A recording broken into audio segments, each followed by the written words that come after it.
Всем доброго времени суток, Асакур совместно с Мистер Дратья с вами. И сегодня в мобильных хрониках хаоса мы покажем вам самые эффективные пачки для каждой из голов легендарной гидры, а также расскажем общую стратегию их построения. Всем привет! Перед началом ролика предлагаю подписаться на мой дзен, а также телеграм-канал. Там я публикую информативные посты с картинками в оригинальном качестве. В частности, все изображения в этом видео, касающиеся гидры, также появятся в данном канале.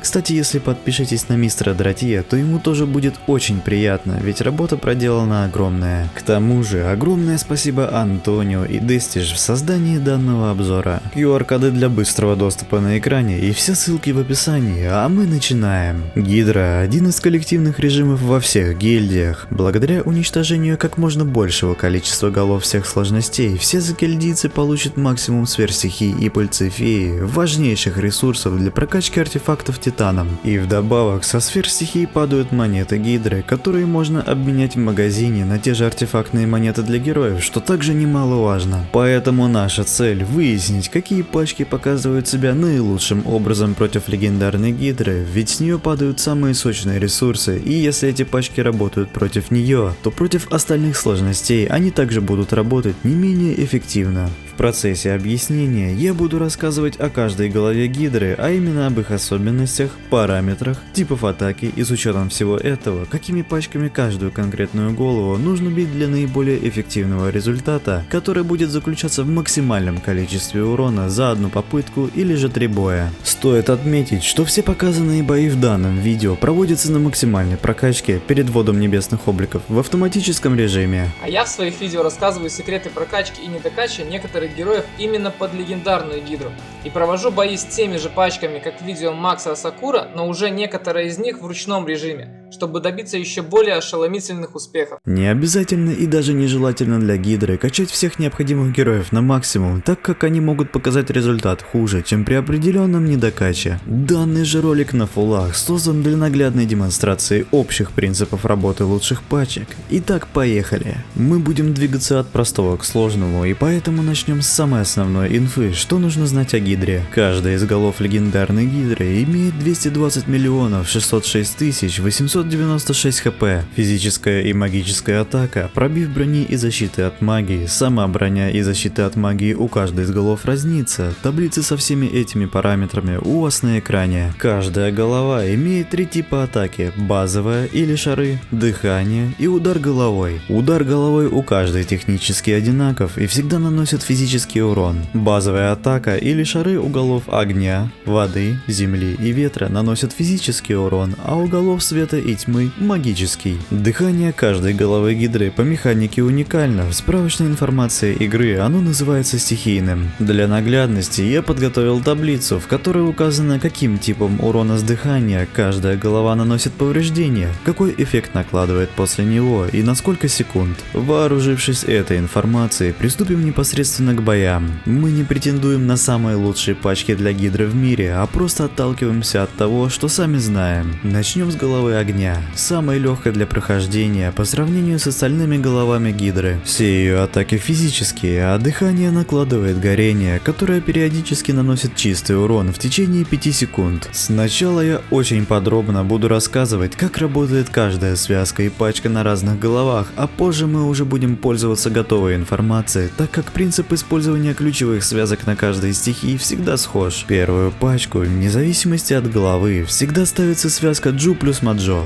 Почему? Джу знаменит своим вторым пассивным умением, наносящим процентный урон от текущего здоровья цели с каждой тычки, и так как каждая голова гидры имеет огромный запас здоровья, Джу всегда наносит невероятный урон. Здесь крайне важно обратить внимание, что процентный урон наносится от текущего здоровья цели, а не от общего. Таким образом, эффективнее всего провести первый бой именно пачкой с Джу, так как если его поставить, например, в третью пачку, то он хоть и совершит такое же количество атак, но гидра Гидра к тому времени уже успеет потерять часть своего здоровья. Плюс ко всему, он великолепно справляется с ролью выживания в бою за счет ульты, которая на 7 секунд ускоряет его и не дает ему умереть. Произведя серию ускоренных атак и исцелившись после нее, Гидра всегда нанесет урон Джу, и тот снова накопит с этого энергию и успеет ультануть еще раз, а таких циклов может происходить сколько угодно, пока не истечет таймер боя. И именно поэтому Джу один из ключевых героев для Гидры. Таким же ключевым героем для борьбы против нее является и Маджо. Все дело в его пассивном четвертом умении – Порча, которая накладывается в начале боя на случайного противника. Каждые 2 секунды метка наносит цели магический урон, зависящий от урона, полученного целью за это время. И так как Гидра единственный соперник, присутствующий на поле боя, метка всегда падает на нее, тем самым урон от Маджо по цифрам приближен к урону Джу. Тем более, прелесть Порчи состоит в том, что даже после смерти самого Маджо дебаф не пропадет, и она продолжит действовать. Кстати, напомню, чтобы метка наносила полный магический урон Гидре, нужен эффект на пробив защиты от магии. У самого Маджо этот параметр составляет 17840, плюс его первый артефакт добавит всей команде еще 32 тысячи. В данном случае против головы огня он используется с Орионом, который на постоянной основе обеспечивает нашу пачку эффектом на пробив защиты от магии. Первая пачка к каждой конкретной голове разнится, но скажу еще раз, что ключевой связкой здесь являются Джу и Маджо, поэтому бой строится вокруг них. Вокруг них и других составов в целом всегда желательно, чтобы присутствовали герои поддержки с вампиризмом или лечением, например Марта, Селеста, Дариан,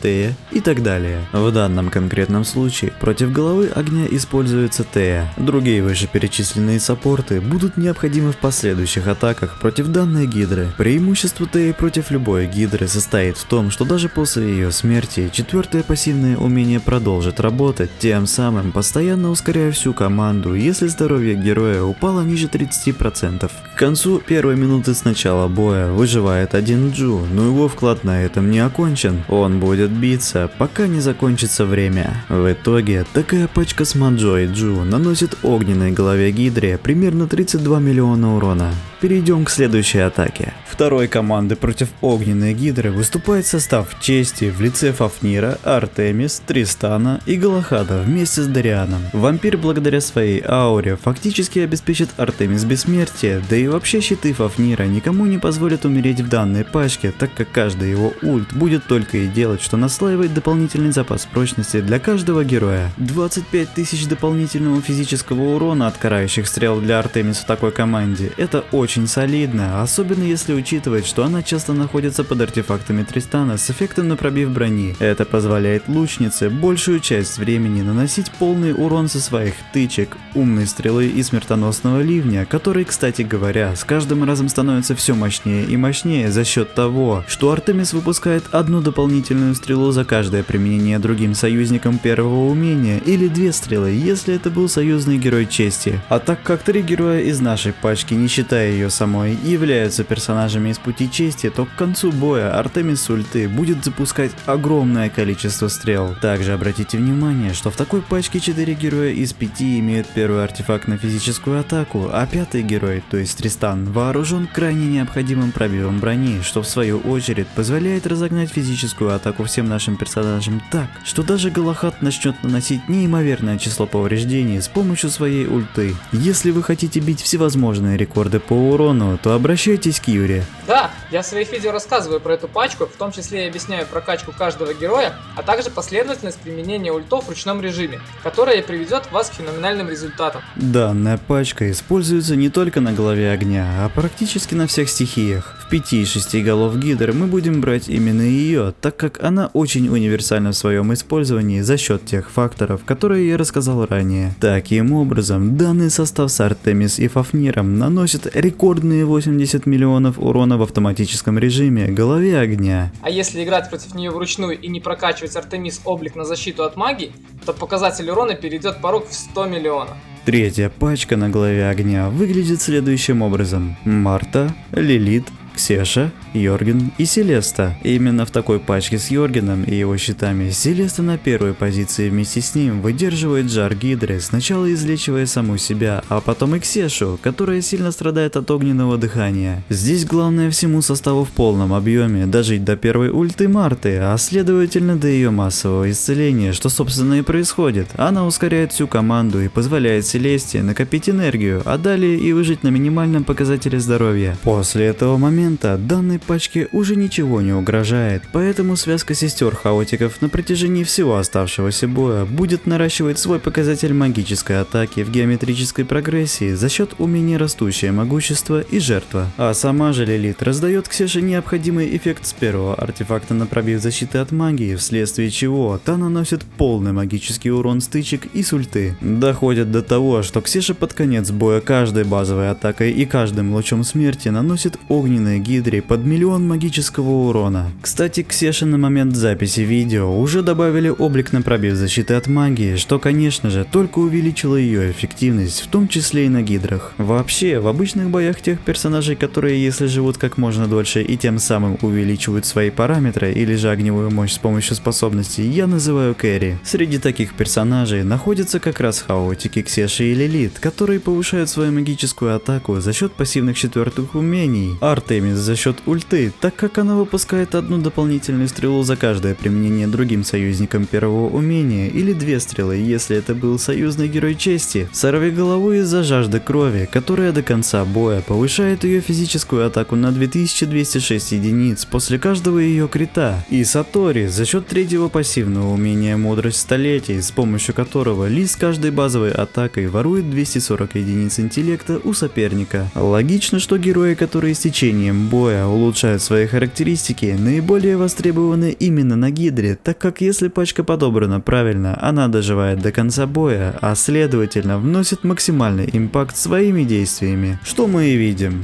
Данная пачка нанесла огненной гидре 45 миллионов урона в автоматическом режиме, что дает нам достойный общий результат против данной головы в размере 157 миллионов урона. Если бить этими же пачками с правильной прокачкой, то можно показать результат и свыше 200 миллионов за 3 боя. Но это не особо нужно, так как огненная голова таким образом и так забирается за 2 рога. Переходим к голове тьмы, следующей по легкости для прохождения по сравнению с остальными 4 головами гидры. Ее базовые тычки или шары наносят магический урон, как и дыхание, которое кратковременно накладывает отрицательный эффект под названием Проклятое Пламя, запрещающее героям лечиться. В первую пачку ставим связку Джу плюс Маджо, а вокруг них выставим 2 целителя Майю и Маркуса, а также доберем Безликого, чтобы он раздавал дополнительный пробив защиты от магии для порчи Маджо, а также копировал лечебные способности наших хиллеров или же самого шамана. Почему были выбраны именно такие лекари? Марта, Селеста и Дариан пригодятся нам в следующих пачках, а Маркус достойно показывает себя против головы тьмы на первой позиции, так как гидра заряжает его быстрее остальных героев из-за ее базовых атак, поэтому он использует святой щит, исцеляя и делая неуязвимым самого себя на 5 секунд. А остальные герои в это же время не сильно страдают от дыхания гидры, так как подоспевший цветок Майи успешно излечивает всю команду, не оставляя голове тьмы шанса убить хоть кого-нибудь в данной пачке. Ее запрет лечения действует всего лишь 5 секунд, а за это время потенциальная потеря исцеления не так критична, так как в этом и последующих боях против нее не возникает ситуации, когда гидра данным отрицательным эффектом решает ход битвы, потому что она сама не обладает достаточным уроном стычек, удара головой или же самого дыхания, чтобы зацепить хоть кого-нибудь. Поэтому данная команда вместе со связкой Джу и Маджо заканчивают бой в полном составе и наносят 26 миллионов урона, а мы двигаемся дальше. Второй командой против гидры тьмы выступает уже знакомый нам состав чести в лице Фафнира, Артемис, Тристана и Галахада вместе с Дарианом. Ему также ничего не угрожает прожить до конца боя, так как Галахад имеет встроенный вампиризм с предметов экипировки, а Артемис вампирится от своих тычек с ауры Дариана. Плюс ко всему, его второе умение Амулет Предков время от времени исцеляет то Тристана, то Фафнира. Только вот важно отметить, что такой состав нанесет в итоге гораздо меньше урона голове тьме, чем голове огня, так как у той со своего стихийного дыхания присутствовал отрицательный эффект, накладывающий горение. Соответственно, в той ситуации наши герои стремительно теряли свое здоровье, а взамен получали энергию и ультовали чаще. Но вручную и на голове тьмы можно с помощью данного данной пачки показать потрясающий урон. А в автоматическом режиме она наносит примерно 45 миллионов, что также весьма и весьма достойно. Третья пачка на главе тьмы выглядит так: Марта, Лилит, Орион, Ксеша и Селеста. Так как Селеста выдерживает напор стихийного дыхания от Гидры тьмы, то нет необходимости закрывать ее щитом Йоргена, как в случае с Гидрой огня. Поэтому мы заменяем его на Ориона, который своими бесконечными ракетами, а соответственно бесконечными эффектами с первого артефакта на пробив защиты от магии, обеспечит Ксеше нанесение своего магического урона стычек и ульты в полном объеме. Лилит тоже рада данной новости, и к концу боя ее размеры будут также сопоставимы с тем уроном, который она будет наносить. Ускорение всей команды от Марты традиционно великолепным образом влияет на количество наносимого урона, поэтому хоть где-то из 3 пачек на любой голове Гидры она обязательно должна использоваться. Бабка вместе с Селестой непрерывно и благополучно исцеляет всех своих союзников, не давая им потерять ни крохи здоровья. Таким образом, данная пачка нанесла Гидре тьмы почти 42 миллиона урона на автомате, что в итоге дает нам очень красивый результат против данной головы в размере 114 миллионов урона. И в случае, как и с головой огня, если бить такими же пачками с правильной прокачкой и вручную,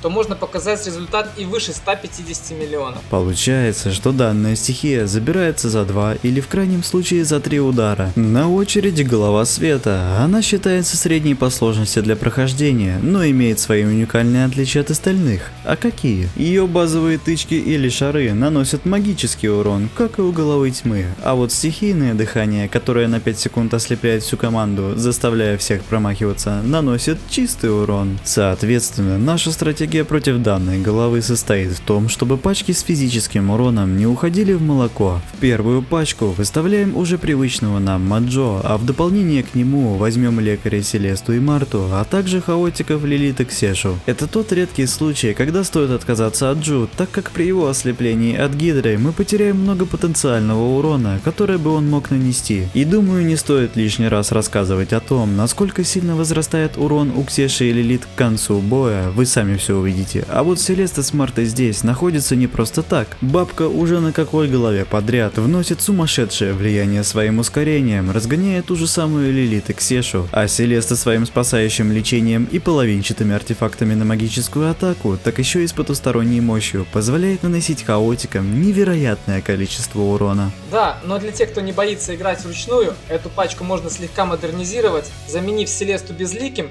которым мы будем копировать всегда ультимативную способность Марты, а Моджа заменит Дориана.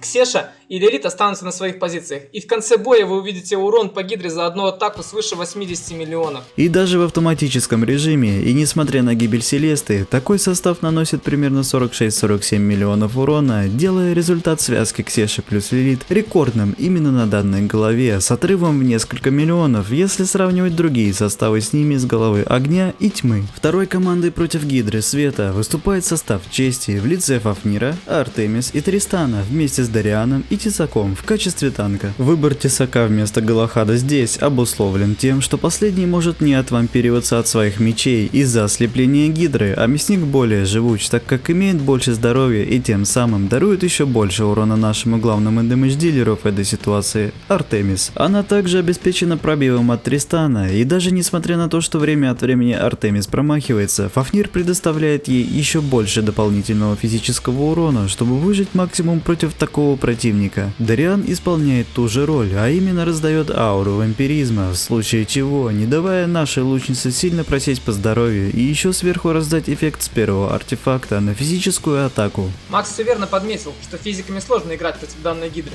но все же если играть с такой пачкой вручную, то ей можно набить примерно на 5-10 миллионов урона больше, если после ослепления грамотно нажать все кнопки ультов. А если сразу же пропускать бой, как делают большинство игроков, то такая пачка нанесет примерно 23 с лишним миллиона урона, хотя и доживет до конца боя в полном составе. А вот третья физическая пачка на голове света представляет особый интерес для анализа. В ней находятся Корнелиус, Небула, Альванор, Цинмао и Маркус. Альванор, несмотря на то, что Гидра света базовыми атаками выдает магический урон, все равно блокирует их за счет руны земли, так как один шар Гидры наносит менее 40 тысяч урона, а на максимальной прокачке аура снижает урон от базовых атак на 41 800 887 единиц повреждений, а под Небулой на порядок больше. Поэтому в данном случае его можно использовать в качестве хорошей поддержки, так еще и на пару с танкующим Маркусом и Небулой, которая тоже время от времени применяет способность на исцеление. Альванор же руной жизни из данных источников обеспечивает двойное лечение для себя и в то же время не дает просесть по здоровью остальным героям. Среди остальных героев в этой пачке мы видим также пробивника Цинмао, которая имеет два полезных свойства. Первое, она имеет третью активную способность под названием Коготь Дракона, которая время от времени наносит 20% от текущего здоровья цели. На Гидре технически стоит ограничение, снижающее урон с данного умения, однако оно все равно вносит свою крапинку влияния. Второе,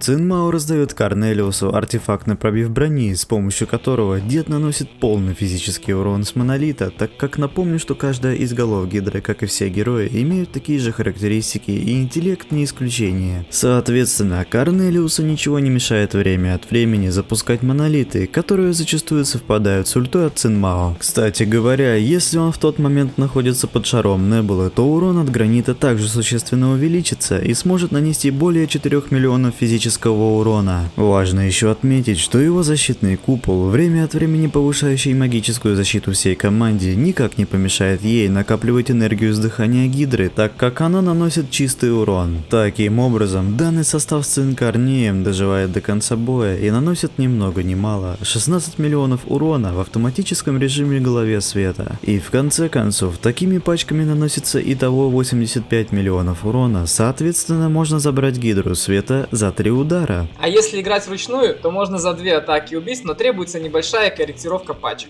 Следующая голова – это ветер. Она также считается средней по сложности для прохождения, даже несмотря на то, что выглядит самой суровой из всех. Ее базовые атаки наносят физический урон, а стихийное дыхание отталкивает героев, причем первого она отталкивает дальше всех, так еще и сильно замедляет его на 6 секунд, нанося магический урон. Слабая сторона данной головы – это малый урон с помощью всех своих атак. Она неприятна именно своим задувом, который мешает все время наносить по ней урон. Поэтому тактика против Гидры Ветра состоит в том, чтобы наши пачки имели как можно больше физического или магического урона, а героями с лечением можно в какой-то мере пренебречь и поставить одного на каждую пачку. Так, в первую пачку выставляем связку Маджо плюс Джу, конечно же Марту с ее чайником и ускорением, Ксеша для нанесения как можно большего урона, а также ключевым героем здесь является Андвари. Дело в том, что его вторая способность под названием Живая Земля защищает всех союзников за собой от эффектов перемещения и подбрасывания. Соответственно, во время задува от Гидры далеко оттолкнется сам Андвари, а все оставшиеся 4 героя позади него останутся на своих позициях. Это очень здорово с той точки зрения, что наша пачка не теряет ни секунды, чтобы вернуться на свои места и продолжить набивать урон. Конечно же, в данную команду очень просится Лилит, но как ни крути, с ней не получается показать результат лучше, как с этим составом. И в конце концов, такая пачка наносит примерно 39 миллионов урона. Второй командой против Гидры Ветра выступает связка Эльмира и Сорвиголовы вместе с Дарианом, Себастьяном и Астаротом в качестве танка. Кэрри Сорвиголова обожает Эльмира как героя из-за того, что тот, отпрыгивая, раздает эффект с первого артефакта на пробив брони и создает клонов позади нее, тем самым провоцируя ее наносить невероятное количество дополнительных тычек от способности огневая поддержка. Они срабатывают после каждой успешной атаки союзника позади Сорвиголовы. Поэтому за каждую атаку клонов Эльмира и тычек от Дариана юная бомба-метательница беспрерывно расстреливает Гидру, мгновенно заряжаясь на ульту и нанося все больше и больше урона из-за способности жажда крови, которая позволяет ей за каждый крит повысить свой показатель физической атаки на 2206 единиц до конца боя. Таким образом, Сорвиголова к завершению сражения начинает наносить более половины миллиона урона за каждый крит под пробивом Эльмира. Себастьян же здесь изумительный герой поддержки для нее. Он обеспечивает Сорвиголову бонусом к шансу нанесения крита, плюс ко всему добавляя ей чистый урон за каждый нанесенный крит. Еще одна весомая причина того, что Эльмир в данной конкретной пачке хорош как никогда, состоит в том, что когда от дыхания его отталкивает Гидра, он заряжается, и вместо того, чтобы ультовать и проделывать путь назад для совершения атак по ней, Эльмир отпрыгивает в безопасную зону под ауру Дариана, тем самым очень быстро излечивается за счет вампиризма, меняя форму базовой атаки на дальнюю и не теряя времени, сразу начинает атаковать гидру из своего лука. В итоге такая пачка наносит около 35 миллионов урона. А если играть вручную, то вы сами понимаете, что на порядок больше.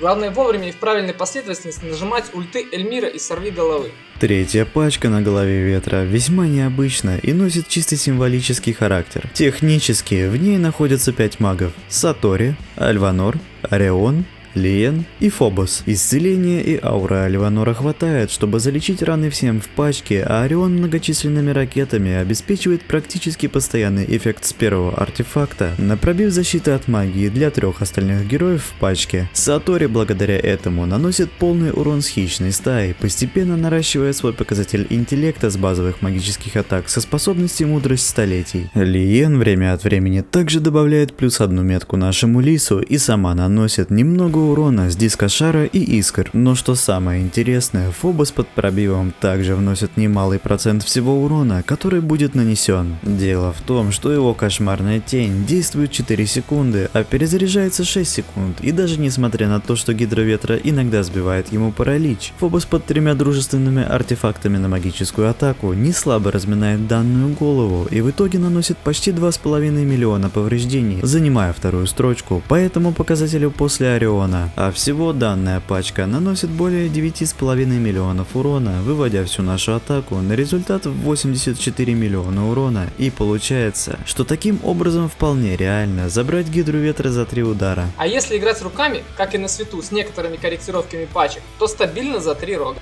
Следующая глава — это земля. Она, как и оставшаяся голова воды, считается сложными для прохождения, так как их стихийные дыхания сильно мешают пачке наносить урон из-за массового контроля. Базовые атаки гидры земли наносят физический урон, как и ее стихийное дыхание, с помощью которого она извергает камни, оглушающие первого героя и окутывая корнями всех вокруг него в небольшом радиусе на 5 секунд. Контроль данной головы опасен тем, что некоторые герои, находясь в оглушении в начале боя, могут не успеть реализовать ту энергию, которую накопили с входящего урона, тем самым в нужный момент не применить лечение, как это могло бы быть с Селестой. Однако в этой ситуации ее спасает свой половинчатый артефакт и исцеление с ульты, после которого она успешно переживает этот момент и продолжает обеспечивать всех остальных нуждающихся героев в первой пачке, а в ней у нас по классике стоит связка Манджо плюс Джо, а также магический пробивник Орион, чтобы метка шамана всегда наносила гидре урон в полном объеме. Марта же здесь выступает еще одним немаловажным героем поддержки и лекарем. Ее чайник вместе с Селестой успевают излечивать всю команду полностью, а ускорение бабки является отправным моментом, после которого шанс того, что в данной пачке умрет хоть один герой, резко снижается. Таким образом, такой состав доживает до конца боя и наносит чуть более 29 миллионов урона. Второй командой против гидры земли выступает незаменимый состав чести с Фафниром, Артемис, Тристаном и Галахадом совместно с Дарианом. Конечно, такая пачка не нанесет столько урона, сколько наносила на главе тьмы или огня, так как Тристан часто оглушается и не всегда может обеспечить Артемис эффектом с первого артефакта на пробив брони, а во всем остальном ее принцип работы все тот же. Артемис с течением боя увеличивает количество стрел с ульты и наносит все больше и больше урона, и на автоматическом режиме выдает результат в размере 25 миллионов урона. Вручную можно сделать более 45 и даже более 50 миллионов, если сильно запотеть и четко рассчитать оглушение и ульты Тристана с Артемис. Третья пачка на голове земли также строится вокруг нанесения физического урона. В ней находится уже недавно использованная связка Эльмира и Сорвиголовы, а также в качестве дополнительного пробива добавляется Фокс. А Майя с Альванором выступают в виде лекарей в связи с тем, что остальные подходящие целители для физиков уже были применены в пачках ранее. Тем не менее, это не мешает нам реализовывать потенциал связки Эльмира и Сорвиголовы, в которой, напомню, первый отпрыгивает, раздает эффект с первого артефакта на пробив брони, а вторая наносит неимоверное количество тычек с атак его же клонов, быстро выходит на ульту и с помощью самой ульты выстреливает еще 5 раз, параллельно увеличивая свою физическую атаку с каждым критом. Примечательно еще то, что Эльмир относится к фракции Путь Природы, а это означает, что во время действия руны жизни Альванора наш иллюзионист боист получает лечение из любых источников в двойном объеме. Плюс ко всему, он обладает постоянным эффектом от руны Земли, которая снижает урон, получаемый от базовых атак. Напомню, что все типы атак у Гидры Земли физические, что только прибавляет живучести Эльмиру в данном сценарии, а при его отпрыгивании сам Альванор под всеми своими рунами в состоянии выдержать первый ряд, получить немного урона и тут же вылечить себя и всех остальных физиков,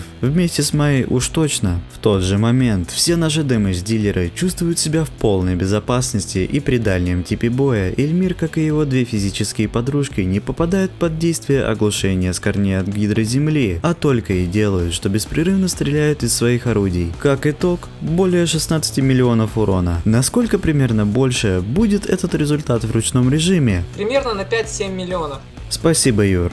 Вот такие дела. Но даже в автоматическом режиме именно такие пачки сносят чуть более 70 миллионов здоровья Гидре Земли. Получается, что за 4 рога 100% можно забрать голову полностью, или если сильно запотеть в ручном режиме, то даже за 3 рога. И остается нам разобраться с головой воды. Ее базовые атаки физические, а стихийное дыхание также наносит физический урон и накладывает замедление на всю пачку, которая длится 5 секунд. По причине присутствия у Гидры воды сильного контроля, как и у головы Земли, их совокупный урон с ударов, шаров и дыхания примерно одинаков, но это не означает, что мы будем использовать те же самые пачки. Так, в первой команде мы в последний раз обратимся к связке Маджо и Джу, причем второй выполняет танкующую роль. Он может позволить себе выполнять ее за счет того же чайника и ускорения Марты, но что немаловажно, Тея тоже вносит ощутимое влияние своим пассивным четвертым умением второе дыхание, которое увеличивает скорость применения умений каждому союзнику, здоровье которых упало ниже 30%.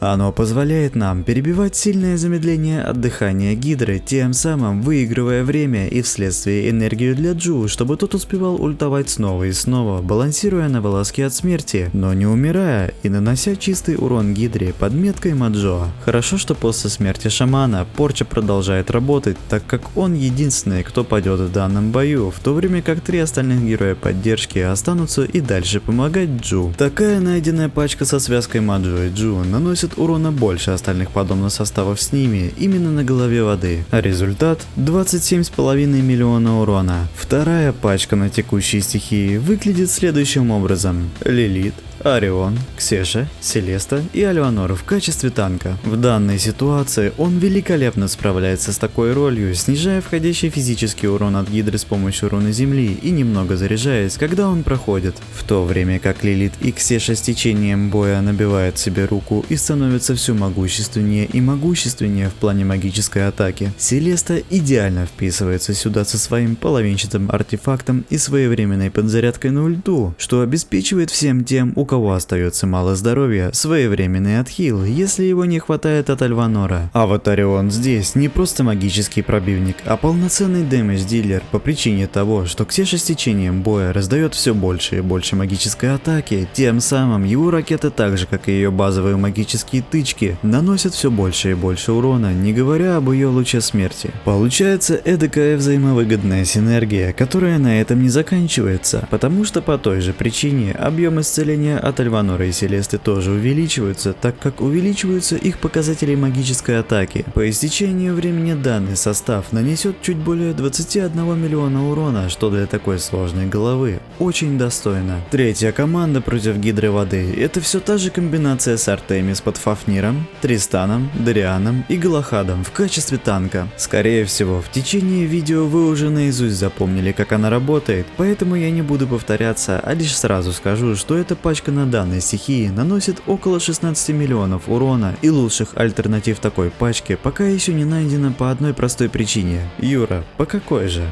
По той причине, Макс, что если играть с этим составом вручную, то можно получить результат в размере не 16 миллионов, а более 30 миллионов, что выглядит гораздо солиднее, согласись? Однозначно, однозначно. А если играть вручную это не для вас, и вы каждый день спешите потратить 3 рога, пропустив все 9 боев, то есть играя на автомате, то нанесете Гидре воды воды чуть больше 65 миллионов за одну попытку. То есть здесь дела обстоят так же, как и со стихией земли, а именно, что минимум за 4 рога вы заберете голову полностью, а вручную это возможно за 3. Вот все, что нам известно о лучших пачках на каждую голову гидры по состоянию на начало июля в момент ввода небесных обликов. Конечно же, с течением времени и с вводом новых героев будут находиться все более совершенные пачки, но перед вами все варианты, которые в ходе многочисленных проверок оказались самыми результативными и с отличным потенциалом на разгон урона, если играть вручную. Когда ситуация по пачкам на гидру будет меняться и мне с Юрой станет известно об еще более крутых вариантах, в моем телеграм-канале будут выкладываться актуальные картинки, как и кем бить гидру в соответствии со всеми последующими изменениями в балансе игры. Так что сканируйте QR-код или переходите по ссылке в описании и подписывайтесь, а также прошу вас подписаться на мистера Дратье, так как если бы не он, то этот обзор вряд ли бы получился таким совершенным. Юра и все остальные, кто участвовал в создании данного видоса, огромное вам спасибо и спасибо всем тем, кто досмотрел до этого момента.